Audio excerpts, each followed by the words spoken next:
Bien-aimé de Dieu, quel est ce zèle qui t'anime là? Écoutons la parole de Dieu. Luc 9, 52 à 55. Il est écrit, il envoya devant lui des messagers qui se mirent en route et entrèrent dans un bourg des Samaritains pour lui préparer un logement. Mais on ne le reçut pas parce qu'il se dirigeait sur Jérusalem. Les disciples Jacques et Jean, voyant cela, dirent, « Seigneur, fais-tu que nous commandions que le feu descende du ciel et les consume ?» Jésus se tourna vers eux et leur réprimanda, disant, « Vous ne savez de quel esprit vous êtes animés. » Bien-aimés, nous sommes souvent animés d'un zèle qui ne vient pas de Dieu, mais qui vient de nous-mêmes. Un zèle qui nous pousse à vouloir forcer les choses pour montrer que nous sommes de Dieu. Un zèle qui nous envoie loin de la volonté de Dieu, nous faisant même croire que nous sommes les défenseurs de Dieu. Wow.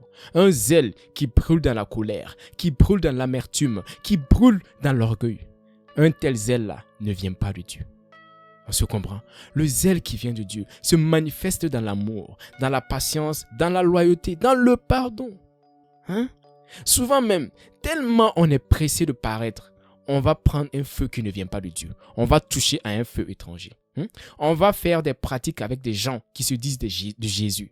Des pratiques même qui ne sont pas bibliques. En âme et conscience, on le sait, ces pratiques-là ne sont pas du tout bibliques. Mais quand même, on va le faire parce qu'on veut prophétiser. On veut montrer une gloire qui ne vient pas de Dieu. On veut prier et on veut voir les malades guéris. On est pressé pour ça. On ne veut pas suivre les voies de Dieu. On veut tellement paraître qu'on va prendre quelque chose qui ne vient pas de Dieu. Peuple de Dieu, faisons très attention à nos sentiments. Faisons très attention à ce qui nous anime. Car le diable, il fait quoi? Il intensifie. Il intensifie ces sentiments-là. Et tu te crois grand, tu te crois bien zélé pour l'éternel, alors que tu n'es pas zélé pour l'éternel en fait. Tu es zélé que pour toi-même. Tu veux montrer quelque chose qui ne vient pas de Dieu. Quelque chose, en fait, Dieu n'a pas fini de te préparer et toi, tu veux te lever pour montrer quelque chose. Est-ce qu'on se comprend? Lorsque ta mission vient réellement de Dieu, tout se fera dans le calme et dans la joie. Tu seras calme et serein. Mais si tu t'agis trop, si tu es là, tu sautes pour la puissance là, faut comprendre que certainement tu es en train de t'égarer. Donc reviens à la base, reviens à la croix, reviens à la parole. Ne laisse pas tes propres sentiments t'éloigner de Dieu. Ça serait une erreur parce que demain tu vas mettre ça sur le diable alors que ce n'est pas le diable. C'est tes propres sentiments de grandeur. C'est ton orgueil là, en fait, que tu veux montrer au monde. Il faut que Dieu travaille ça. Donc reste calme et attends. Tout se fasse selon la parole de Dieu. Dieu se base que sur sa parole pour accomplir ce qu'il a à accomplir. De toute façon, c'est Dieu et sa mission. Donc pourquoi on est là, on saute? Nous sommes juste des instruments. Il n'y a pas matière à forcer. Tout se fera comme il a dit. Dans le secret, il va te former plus tard pour te montrer au grand jour. Donc reste serein, prends sur toi. Peut-être aujourd'hui tu ne vois pas dans le spirituel, tu n'entends pas.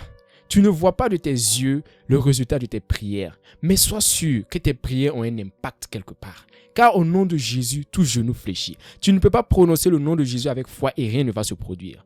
Même si tu n'as rien vu là, sache que quelque chose a été fait. Et au temps opportun, tu vas le voir. Au temps opportun, tu vas entendre. Tu comprends? Reste ferme.